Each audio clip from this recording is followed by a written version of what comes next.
울산 시청자 미디어 센터의 제작 지원을 받아 울산 CBS와 울산 청년 네트워크가 공동으로 제작하는 시사팩토리 100.3 금요판이 돌아왔습니다. 라디오 주파수 FM 100.3으로 방송된 이 내용은 팟빵과 유튜브에서 나울통을 검색해 다시 들으실 수 있습니다.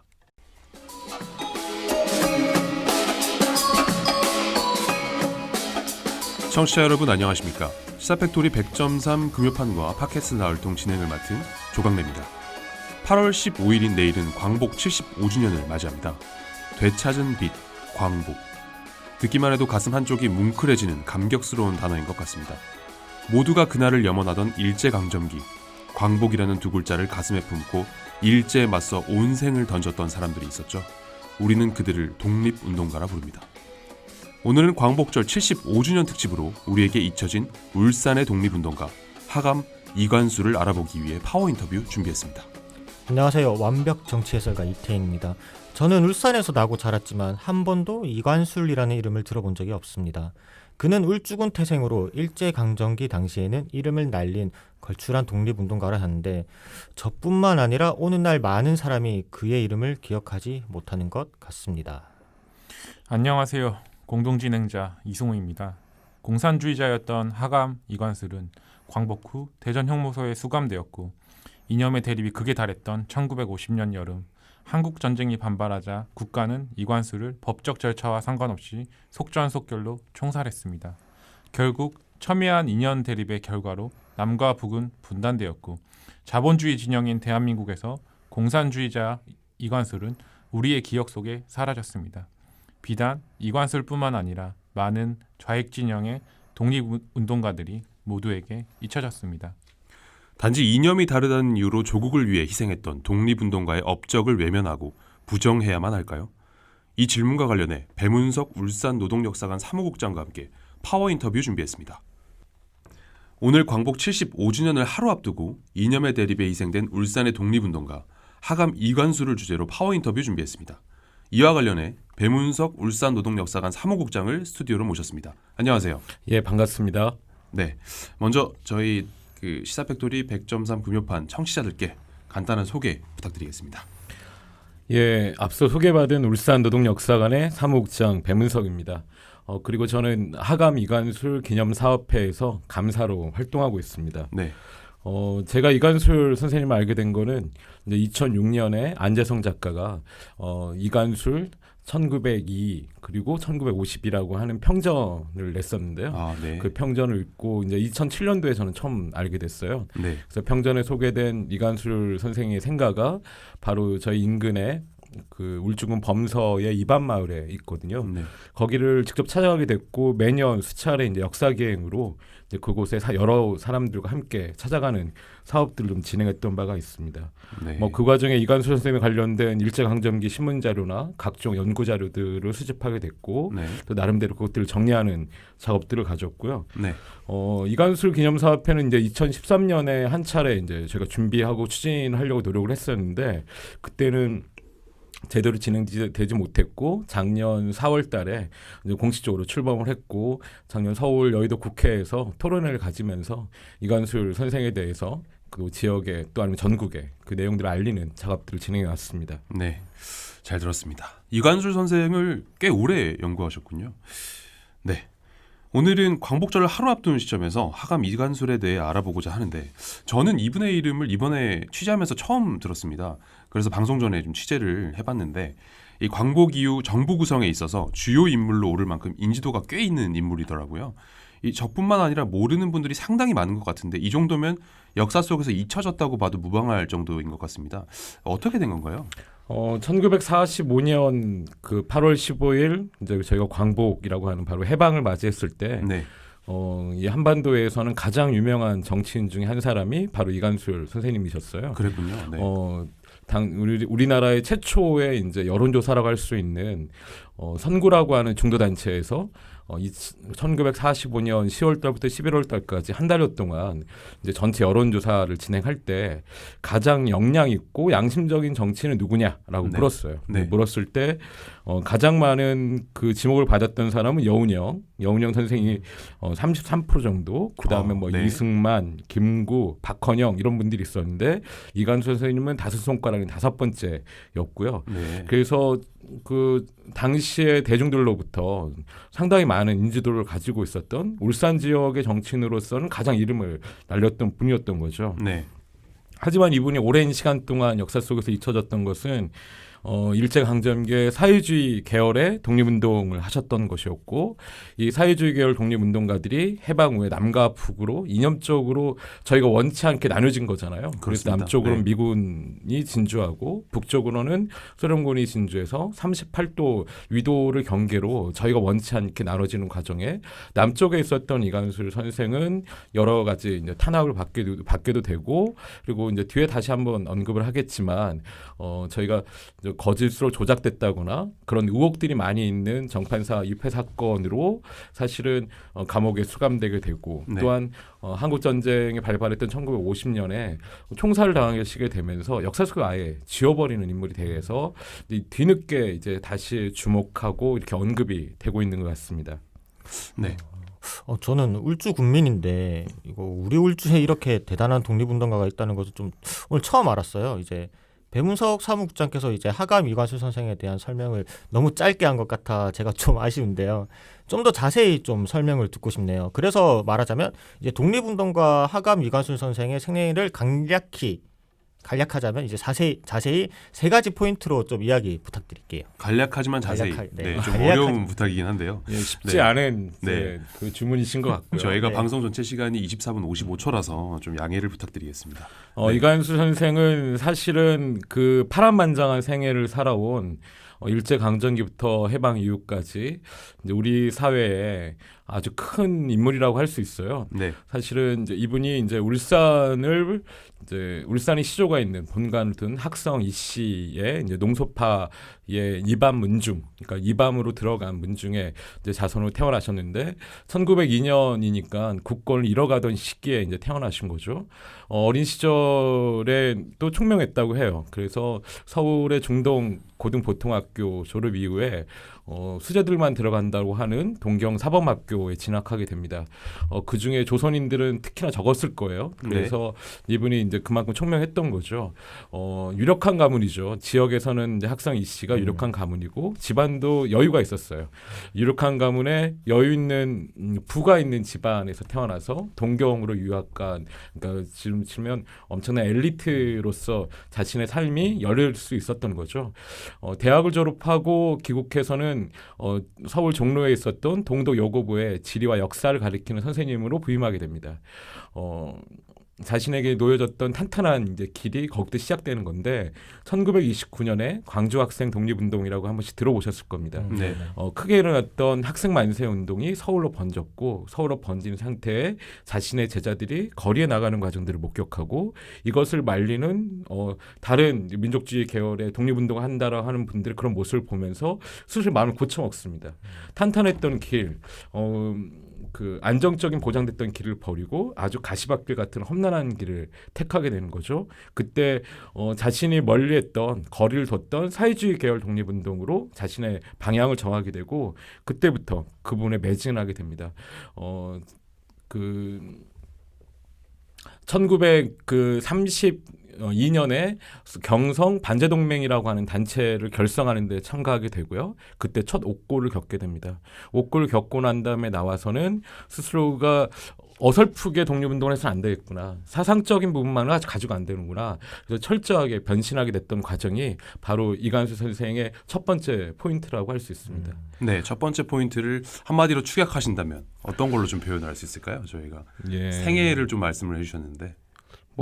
사실 여러 이제 사자성어로 얘기하면 멸사분공이라는 단어도 쓰일 수 있을 것 같고 심계천하 좀 약간 낯선 단어일 수 있을 것 같은데요. 네네. 서양 말로 하면 이제 노블리스 오블리제라고 하죠.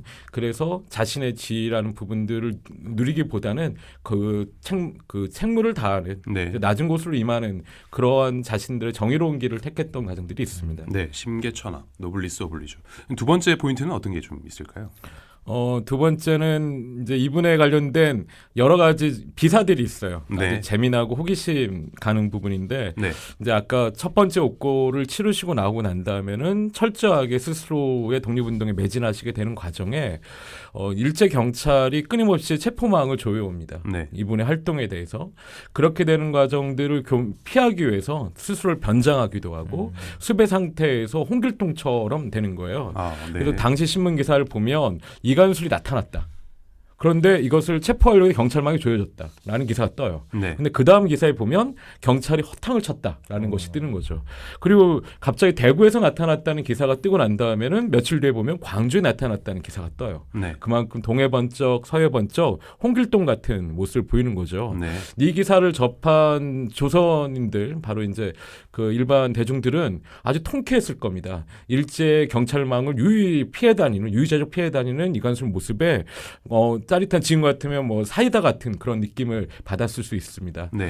그런 과정에 이제 다시 한번 체포되셨던 게 1943년이었는데 네. 43년에 체포됐을 때 아주 큰 고문을 당해서 병을 얻게 됩니다. 그래서 병보석으로 3개월 동안 요양 기간이 주어져서 가석방이 되는데 그때 이제 울산 고향에 와서 머물게 돼요. 매일 아침마다 경찰이 와서 이분을 체크합니다. 늘 감시합니다. 근데 가석방 기간이 끝날 즈음에 호련히 사라진 거예요. 흔적도 없이. 네. 이제 경찰이 탐문 수사를 했겠죠. 네. 어디 갔나? 했더니 이관술이 지난밤에 빗자루를 타고 선바위를 넘어서 저쪽 산으로 날아가더라. 나는 아니다. 저쪽 망성 지역으로 날아가던데. 이관술의 빗자루 전설이 그때 네. 나오는 거예요. 네. 그만큼 사람들은 감정을 이입해서 이관술의 독립운동, 일제강점기에 잡히지 않기를 바라는 마음. 그리고 독립운동을 계속 이어나가기를 바라는 마음들이 그렇게 투영됐다고 할 수 있습니다. 뭐 이런 부분은 신출귀몰했던 신출귀몰. 그런 네. 말로 표현할 수 있을 것 두 같아요. 번째 포인트는 신출귀몰. 제가 아는 영화 암살보다 더 영화 같은 굉장히 영화 같은 시나리오인데 드라마틱하네요. 마지막 포인트는 좀 어떤 게 있을까요? 조금 짧게 말씀 부탁드립니다. 마지막은 사실은 이제 뭐 굳이 붙인다면 5호 통제라고 할 수 있을 것 같아요. 5호 통제라. 네. 해방 후에 아까 말씀드렸던 대로 이분의 공적이나 이분이 수고했던 부분들을 대중들은 인정했지만 미군정 하에서는 사회주의 계열은 끊임없이 핍박받는 거였고 억울해할 수 있는 누명의 부분들이 이제 그렇게 해서 저희 지금 학계에서는 그렇게 많은 부분들이 이야기 나오고 있습니다. 네. 그 과정에 무기징역형을 받고 대전 형무소에 수감돼 있다가 한국전쟁이 벌어지자 이제 남침한 북한군이 밀려올 때 철수하는 국군이 후퇴하는 과정에서 대전 형무소에 수감돼 있던 그렇게 좌익사범들, 그다음에 이제 좌익 계열의 사상범들을 끌고 나와서 총살시키거든요. 그때 네. 맨 먼저 죽은 게 이관술이었고 가장 먼저. 네. 그렇죠. 왜냐하면 당시의 사상범 중에는 첫 손가락에 꼽을 만큼 영향력이 있었기 때문이었겠죠. 네. 결국은 스스로의 독립운동에 헌신적으로 했던 것이 자신의 명 그리고 그 이후에 자신의 명예가 제대로 드러나지 못하는 그리고 안타까운 쪽으로 이어졌으니 5호 통제라 할 만한 것 같습니다. 네. 이관술 선생의 생애를 제가 좀 듣다 보니까 뭐 이제 경성 트로이카, 오늘 경성 콩그룹 등 이런 명칭들이 좀 자주 등장하는데요. 이 청취자들을 위해서 이 이관술 선생의 생애에서 좀 중요하게 역할을 했던 반제동맹부터 경성 콩그룹까지 짧게 좀 말씀을 한번 소개를 좀 부탁드리겠습니다. 1919년 3.1 만세운동 이후에 이제 독립운동사에 대해서 좀 고민을 가지시는 분들은 사회주의 계열 독립운동이 아주 크게 확장됐다라는 걸 이제 보시거나 알고 계신 분들도 있을 수 있을 것 같습니다. 네. 1926년에 있었던 60 만세운동이나 아까 말씀드렸던 1929년에 광주 학생 독립운동을 이끌었던 주도했던 것이 사회주의 계열이었었고요.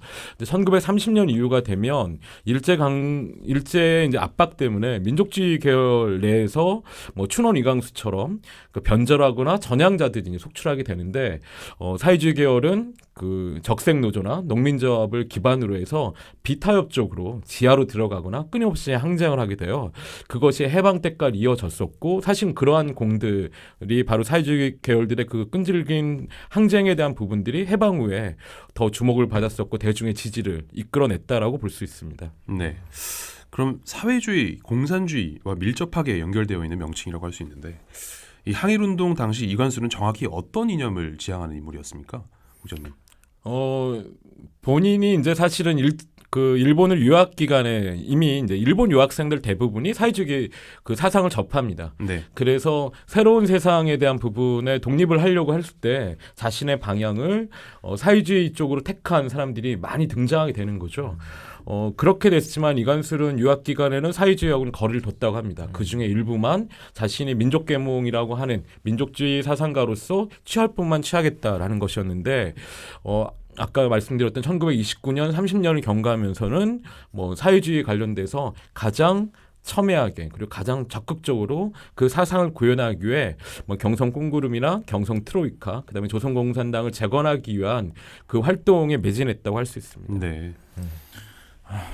처음 세 가지 포인트로 하감 이관수 선생님에 대해 설명을 해주셨는데요. 저는 5호 통제라는 사자성어가 인상에 참 깊습니다. 이관술이라는 인물은 결국 이념 대립에 의해 희생됐다고 보는데, 우리가 지금도 사실 정치적인 갈등이 그 이데올로기에서 연결된 정치 갈등이 지금도 심화되고 있고, 우리나라는 그게 굉장히 심하다고 생각을 하고 있는데, 우리가 현재 시점에서 반면 교사로 삼아 주목해야 할 점은 무엇이 있을까요? 올해가 이제 한국 전쟁이 이제 발발했던 바로 70년이 되는 해인데요. 네. 사실은 그 1945년 해방 공간이 세계사적으로는 첫 냉전이 벌어진 장소가 됐던 거고, 저희 민족은 원치 않게 그 냉전에 바로 그 한복판에 놓여져서 사실은 같은 민족끼리 총뿌리를 겨눠야 됐던, 또 그로 인해서 수많은 사람들이 피를 흘려야 됐던 그런 아픈 역사를 갖고 있습니다. 사실 근데 그 이념의 대립이라고 하는 아픈 역사의 또 이면에는, 그 그림자에는 청산되지 못했던 친일파와 부역자들이 존재해요. 친일파와 부역자들이 바로 독립운동가들이 자신의 정적이나 라이벌이 되는 거죠. 해방공간의 독립운동가들을 핍박하는 맨 앞장을 서게 됩니다. 대표적인 인물이 바로 이제 사실 울산 출신의 부끄러운 인물이라 할 수 있는 노덕술 같은 친일 악덕 경찰이었던 노덕술 같은 사람이 있겠죠. 해방 후 경찰이나 군인 중에 고위 관료 중에서 70% 이상이 일제강점기 친일 경력을 가지고 있었다는 것이 친일파를 청산하지 못했던 우리 현대사의 한 단면을 보여주는 것이라 할 수 있습니다. 네. 이제 그런 과정에 사실은 이념에 대한 부분에서의 빨갱이 사냥, 뭐 레드헌트라고 보통 얘기하는데, 이런 것이 현대 45년 이후에 순차적으로 일어나죠. 제주 4.3 항쟁, 그다음에 여순 사건, 그리고 1949년에 국가가 국민을 보호하고 이끌겠다라고 해서 만든 보도연맹이 실제로 한국전쟁 벌어지자마자 학살의 대상이 돼서 울산 같은 경우도 870명 이상이 이제 거기로 학살됐다라고 하는 이제 정부에서 조사한 겁니다. 네. 진실과 화해를 위한 과거사위원회 조사 결과가 있으니까 네.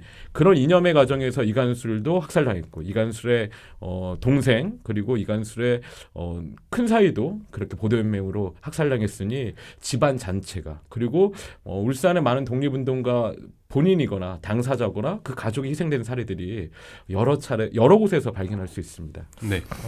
이게 이관술 선생이 어쨌든 사회주의 계열이라는 이유로 이제 사위, 동생 그리고 가족이 이제 희생당하기도 했습니다. 저희가 취재를 해보니 이제 가족 모두가 희생당하진 않고 일부가 살아 계시더라고요. 이제 지난해 이관술 선생의 막내 딸인 이경환 씨가 아버지의 죽음을 놓고 억울함을 좀 호소하기도 했었죠.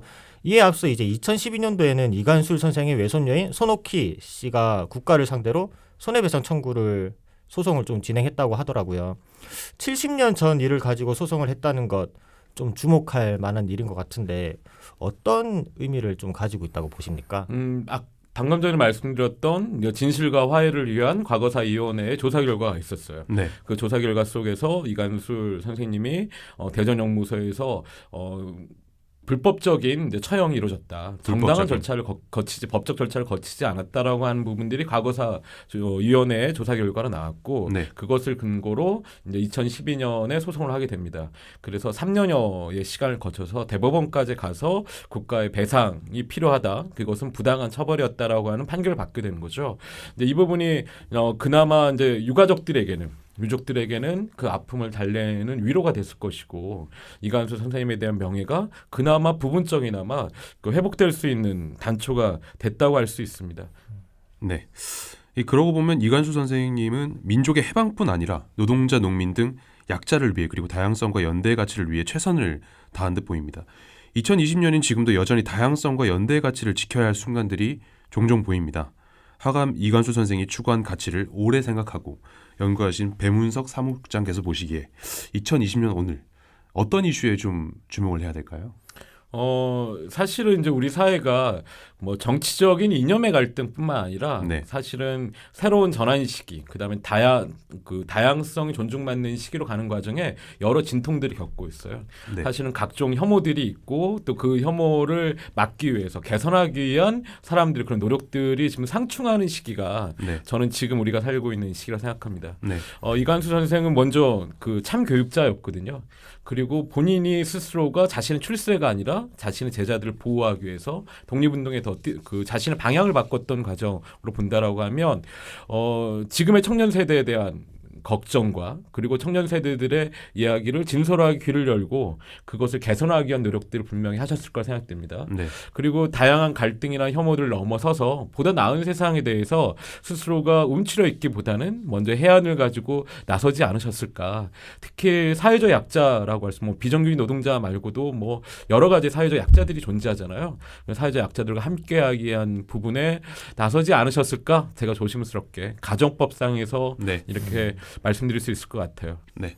하감 이관수 선생님 말고 우리가 재조명하고 기억해야 할 울산의 독립운동가들이 더 있을 것 같습니다. 혹시 배문석 사무국장께서 소개하고 싶은 독립운동가가 있으신가요? 뭐 여러분들이 있을 것 같은데요. 네. 뭐 기존에 이제 언론에서도 많이 다뤄지고 있는 동구에서 민족사립 보성학교라고 해서 항일 운동의 터전을 읽었던 성세빈 선생님도 있을 거고 여러분들이 계실 거예요. 그런데 저는 그분들 말고도 여성 독립 운동가에 대해서 주목할 필요가 있겠다. 여성 독립운동가. 네. 울산에는 100분 정도가 국가유공자로 서훈을 받으셨는데 그 중에 2분만 여성분이에요. 전국적으로도 2%에서 3%를 넘지 못하고 있어요. 네. 그래서 언양 만세 운동 때 3.1 운동 때 총탄에 맞아서 순국하셨던 손 이쁜 여사나 네. 다리에 관통상에 중상을 입었던 그 김길천 여사나 이런 분들은 그렇게 산화하시고 중상을 입었지만 서훈을 받지 못했어요. 여성에 대한 인식이 과거에 여성 독립운동가에 대해서 많이 외면하거나 발굴을 꺼려했던 부분이 있었던 걸 수도 있을 거예요. 그래서 이 부분은 지금의 이제 사회적으로 중요하게 하는 젠더적 가치도 있을 뿐만 아니라 네. 독립운동가의 남녀에 대한 부분은 없는 거거든요. 그래서 그렇죠. 이 부분에 대해서는 청년 세대도 그리고 우리 울산 시민들도 큰 관심을 가졌으면 좋겠다라는 말씀을 드리고 싶습니다. 네. 오늘 파워 인터뷰는 시간 관계상 여기서 좀 마무리를 해야 될 것 같고요. 배문석 사무국장님 오늘 나와주셔서 진심으로 감사드립니다. 네, 고맙습니다. 네, 감사합니다. 오늘 방송 마무리하기에 앞서 나울통이 준비한 이벤트 소개하겠습니다. 팟빵과 유튜브에 인상적인 댓글 남겨주신 열혈 청취자 그리고 좋아요와 구독 눌러주시는 충성 청취자 여러분을 추첨해 울산시청 뒤편에 위치한 카페 두다에서 사용하실 수 있는 커피 쿠폰을 보내드립니다. 자세한 내용은 팟빵 공지사항에서 확인하실 수 있습니다. 이어서 지난 이벤트 당첨자 소개하겠습니다. 팟빵 닉네임 OED푸스, 난다완다, LYJBOOK, 나영윤, 그리고 유튜브 닉네임 권율 등 총 5분입니다. 모두 당첨을 축하드립니다. 총 6분입니다. 정정하겠습니다. 네. 죄송합니다. 네. 팟빵 닉네임부터 다시 갈게요. 팟빵 닉네임 OED푸스, 난다완다, LYJ 북, 나영윤, 그리고 유튜브 닉네임 권율 등 총 5분입니다. 모두 당첨을 축하드립니다. 당첨되신 분들은 uscbs@cbs.co.kr로 성함과 닉네임, 연락처 알려주시면 커피 쿠폰 발송해드립니다. 스타팩토리 100.3 금요판은 여기서 마무리하겠습니다. 지금까지 기술의 이창수 엔지니어, 음악의 길기판, 진행의 조강래, 이승우, 이태희, 조연출의 엄유미, 연출의 김성광이었습니다. 다음 주 이 시간에 다시 찾아뵙겠습니다. 제가 모두라고 말하면 다들 안녕이라고 외쳐주세요. 모두 안녕!